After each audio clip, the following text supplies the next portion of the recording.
Hey, everybody, and welcome back to another episode. I have again on our show Aleya Harris. For those that missed the first episode, Aleya is the spark for your spark. She's a powerhouse story brand certified guide, a BioEnergetic Business Consultant, empire building CEO of the Evolution Collective, Inc., host of the Radical Rebirth, host of the award-winning Flourishing Entrepreneur podcast. She's an international award-winning speaker. She's committed to helping entrepreneurs, executives, leadership teams, thought leaders differentiate themselves through radically authentic strategy, coaching, and training.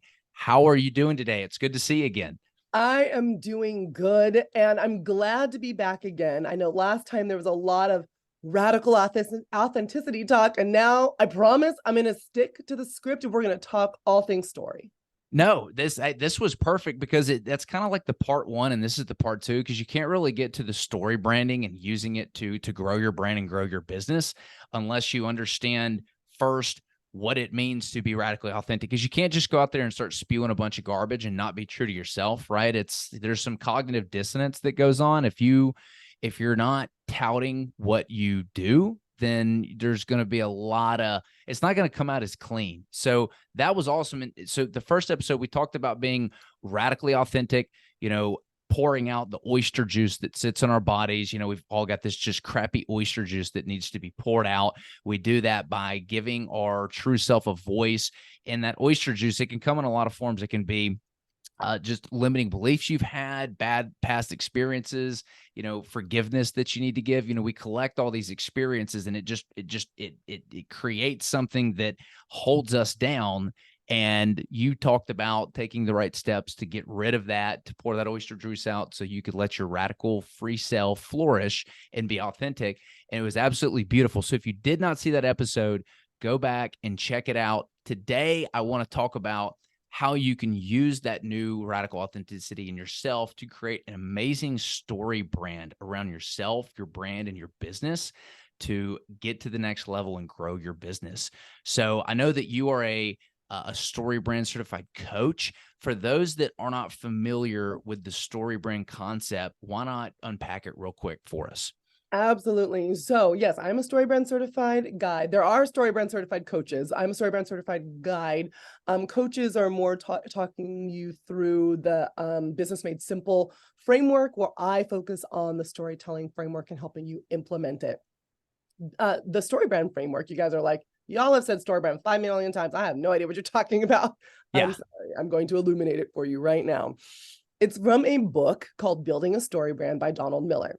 If you haven't read the book, I invite you to pause, go add it to your Amazon cart, make a purchase, and come back to Brandon and I, because it is a life-changing book.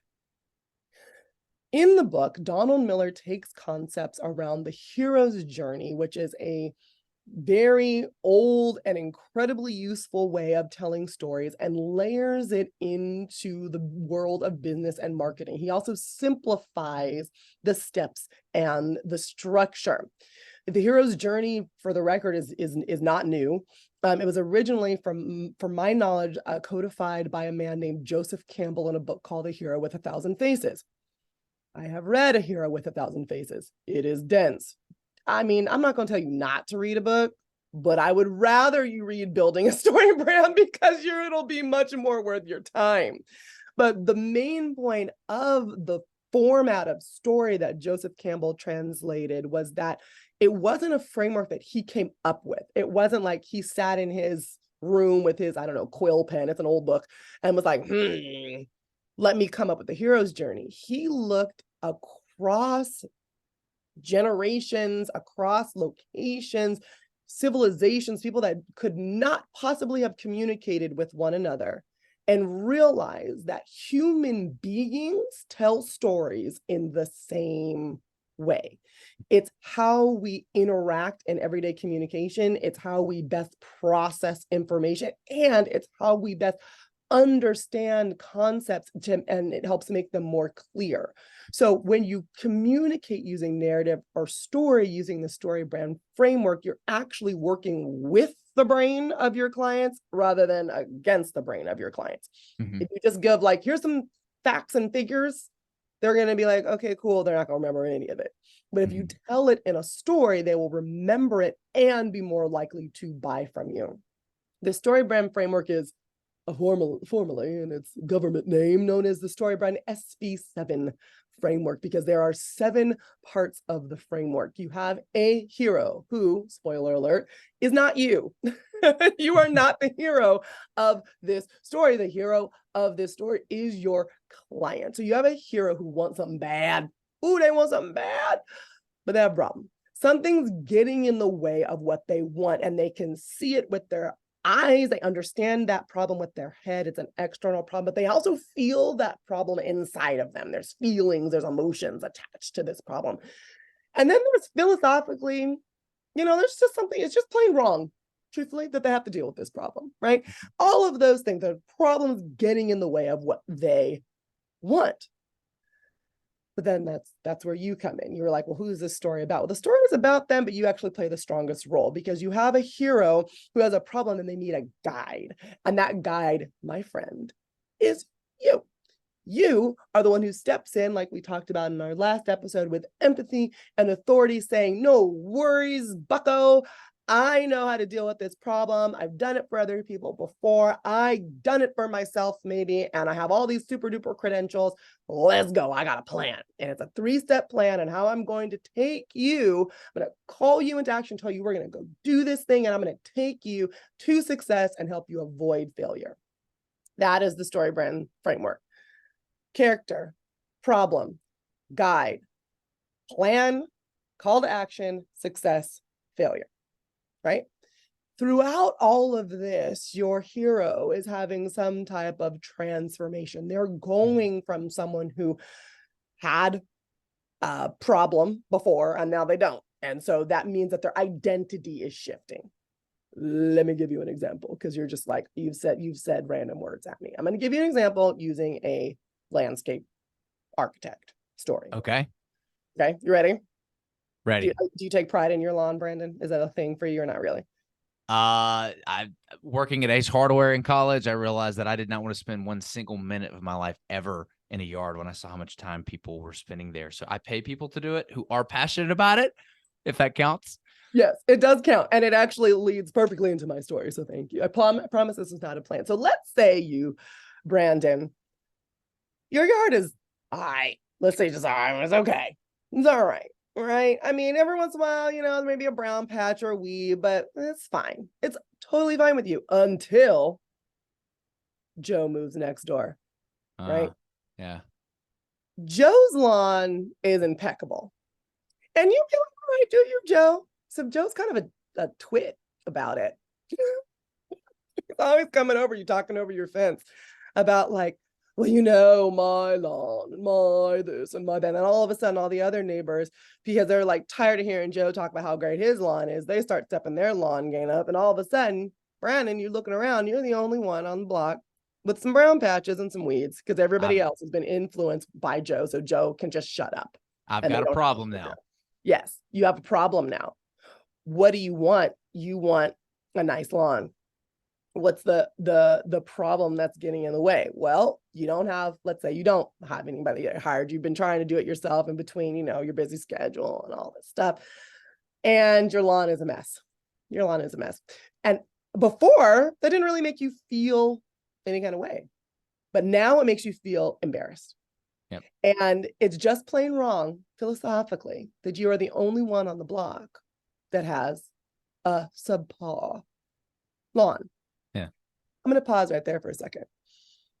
If your lawn was just subpar and you didn't feel any way about it, you would not make a purchase. The story stops right there. And that's often where businesses stop their story.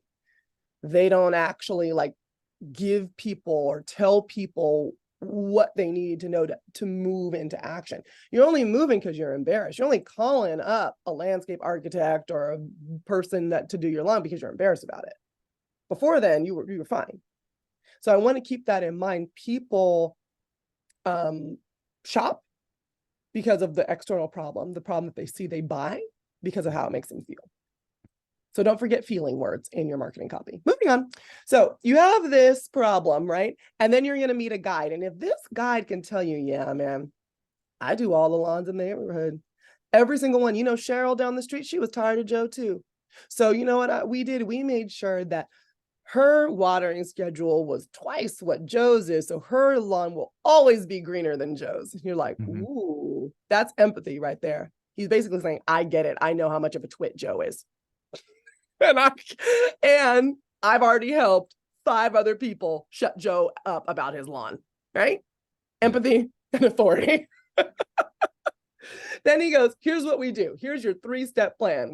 I know nothing about lawns, so we're going to seed in some seeds and we're going to do the thing and it's going to be great. 1, 2, 3. I don't know anything about lawns. And then he goes, okay, are you ready? Because if you work with me, if you put down your money now, you pay your deposit, book now, he's calling you into action. I will help you get a lawn that's always better than Joe's and help you avoid feeling embarrassed the next time Joe leans over the fence and talks to you about his perennials. Mm-hmm. Right? That's how it would sound, hopefully with a better 3-step plan from people who actually know about lawn care. That's how it would sound in an example. So I love what you did there. You took it and you related it to a business. And you know, if you're still not on the fence or kind of on board with this, you know this framework. It's in just about every classic movie there is, like Star Wars. You've got the attractive character, you know, he's a Luke Skywalker. He's got a problem. The evil empire is like after him. He meets a god, that's Obi-Wan Kenobi, and Yoda, and who gives him a plan. You know, trust the Force, use the Force, Luke, and then calls them into action. He goes and he starts fighting and he starts using the Force. That he then gets a result. You know, he can either be a failure and the rebellion gets crushed, or he can reach, you know, success and destroy the Death Star.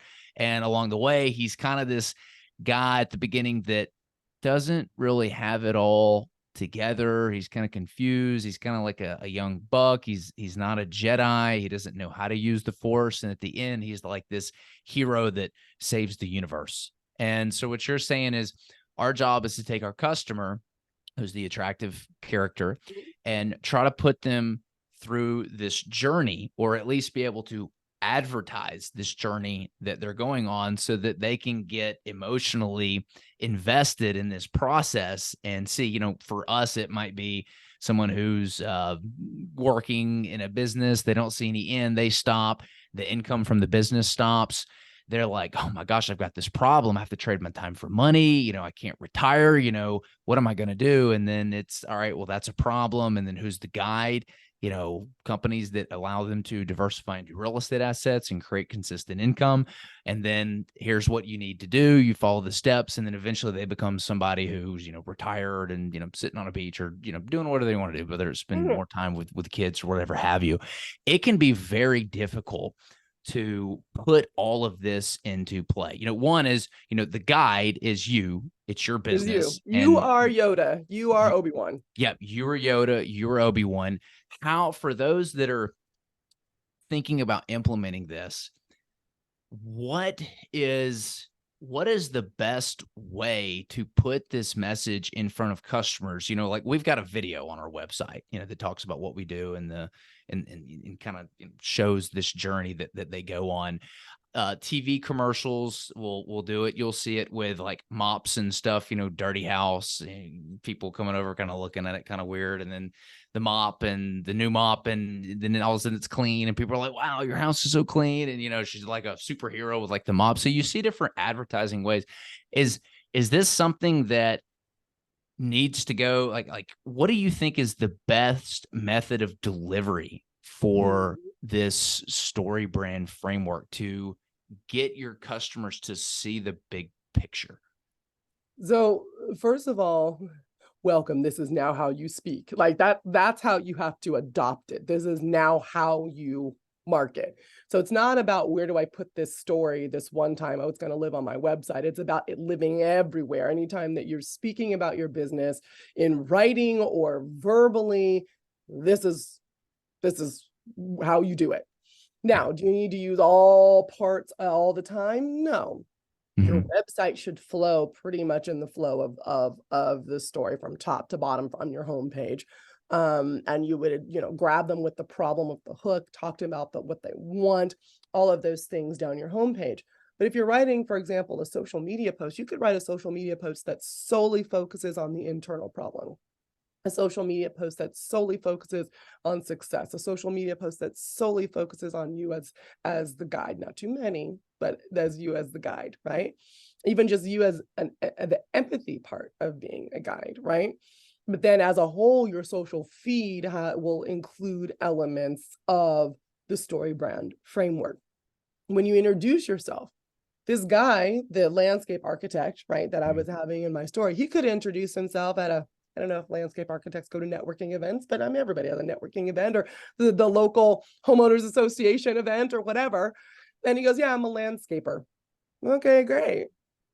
So you like grass and trees. It's like, where do you go from that? Or when someone asks the landscape architect, hey, what do you do? He could say, you know how there's always that one neighbor whose lawn you can't seem to beat? I'm a landscape architect and I help you have the best house on the block. So you can stop hearing about so-and-so's grand feats with their perennials and start embodying the lifestyle that you want from the outside of your house to the inside, right? Then all of a sudden we can have a conversation. So you just used a really powerful framework that anyone listening right now, if you are having trouble with your elevator pitch, which the elevator pitch should accomplish two things. One is it should clearly articulate what you do, and two, create curiosity, a follow-up question. The goal in the elevator pitch is to get people curious, and usually it's to compare two dissimilar things that kind of create curiosity. Mine, when I was flipping houses, people asked, hey, what do you do? I said, I'm a real estate day trader. Like, what? Oh, I know what real estate is. I know what day trading is, but what is that, right? It created curiosity, but it envisioned it. And that framework that you just used was, when, fill in the blank, what we do is. Mm-hmm. When problem, what we do is. You have the solution and the result. Yep, that's perfect. So anybody can go out there if you're struggling and do that. You do the when ... fill in blank, what we do is. I know you got to run here in a few minutes, but I want to talk about using emotional messaging versus rational messaging. Because I remember when I was doing the story brand framework in our marketing, we would market to people to try to buy their house back when we first got started 7 years ago. So we did a lot of house flipping, and I was like trying to figure out how to use the messaging. And this one thing stood out to me because I still remember it. It was put down the hammer and pick up a glass of champagne. That was kind of what put me. I just remember that. And I was like, oh, this sounds so good. Yeah, I came up with that all myself. And I think I had like an emoji of like a glass of champagne. I'm impressed, Brandon.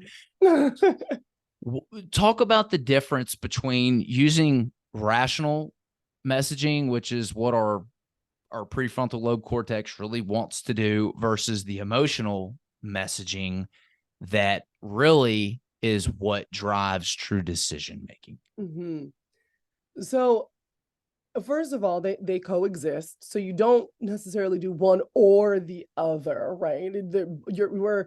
We're using the whole brain. You want people to understand very factually why they're making a purchase. So when they go into the car dealership to get a car, they need to understand, okay, it has enough space for my kids, and I can get good gas mileage. They need to know those things.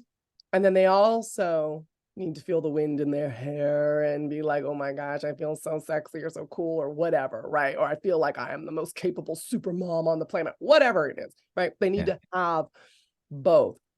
But it goes back to what I was saying before. People shop for the rational thing, what they know that they need, and then they're going to go and make sure, check, that you have what I need. Mm-hmm. But they buy because of how you make them feel. And then knowing that if they work with you, they will feel better than they do now. Mm-hmm. You go to the car, say you're a mom, you got a minivan, which I'm a mom. I will never have a minivan. If you're a mom with a minivan, more power to you. But I'm still trying to figure out how to fit this stroller in a sports car. Yeah. Anyways, I digress. Let's say you're a mom, you have a minivan, but your minivan's old. And like, it's like real, like, we duct taping doors on and stuff. You're like, stroller's falling apart while I'm wheeling it around. Right, exactly. I'm having to change out stroller wheel hubcaps. And one day you drop little Timmy off at soccer, And he comes and you come back to pick him up and he goes, oh, mommy, kids are making fun of me because we got duct tape on our door. And like you as a mom, you're like, my heart, we got to rectify this situation, right? Because for you, it's just whatever. You're trying to save money and other goals. You're like, we got to get another car, right? It's that emotional piece, right? Where if the dealer talks to you about how you will feel proud to cart your kids around, you're going to be rolling and having all of the greatest things. You're going to be volunteering to pick up other people's kids just so you can show all the other moms how cool your car is. Your sons and your daughters are going to feel like they're VIPs in their new tricked out minivan. Yeah. Now you got me. Because before, I mean, it was just like, okay, well, I mean, the car works. Right? But when you include that emotional message to match the motion that I'm having now and the one that I would like to have instead, you are going to get people to buy from you. Yeah, it's like for us, I remember the messaging we were working on. Like, I wanted to use all rational stuff. Hey, we can close in 2 weeks. Hey, we'll pay cash for your house. Hey, we can buy your house as is. Mm-hmm. All rational stuff that I'm like, oh, makes sense. But that's not what they're after. It's, I need to sell quick so that I can move to California to be with my grandkids, because realistically, I've got terminal cancer and only has 6 months to live. That I found that out about a customer. It's, my gosh, I don't want to deal with the emotional stress of having to make all these repairs to this house. Oh my gosh, what could I be doing with my time? I could be spending it with my grandkids. I could be on my vacation. And that was one of the things that I would do on my sales calls, is I would get them, hey, say you close on this house tomorrow and you had cash in your bank. What would you do with it? Would you go on vacation? In fact, what's your dream vacation? What's on your bucket list? And I would always ask them that. And I would always bring up the point, hey, look, when we close on this house, I'm making it mandatory that part of this deal is that you go on your dream vacation. I'm being dead ass here. I'm not doing this deal unless you do that. And so it gets them into that emotional world and imagining the future. Oh my God, what would it be like to hit those decision-making triggers? I absolutely love this. Man, this is real stuff right here. If you can take your customer on this journey from, wherever they are now to whatever problem and whatever hero they become afterwards, right? Whether it's, buying a Louis Vuitton purse and getting their status elevated, whatever that is. I mean, it is super, super impactful. For those that want to learn more about how they can utilize this story brand framework in their business, where can they go? So they can do a couple of things. Very unselfishly, they can go to marketingmadesimple.com, where they can find a StoryBrand certified guide to walk them through it. Very selfishly, they can also go to evolutioncollective.com, which is my company, and I am a StoryBrand certified guide, and I will walk you through it personally and help you build your messaging. We will incorporate your radically authentic story so that you're telling a story that you're not going to have to try to restart and retell in 6 months because the story doesn't feel right. And we will be able to get you that emotional component to get people over the fence, to help convert more sales, because now you are addressing the whole human being that you're talking to. So evolutioncollective.com is where I would send you. And if you want to have me speak about this to your audience, you can go to aleyaharris.com and book me as a speaker, ALEYAHARRIS.com. We will make sure that those links are in the show notes. It has been a pleasure having you on again. Thank you for all the wisdom and knowledge. It was great having you on today. Thank you for having me, Brandon. I appreciate you.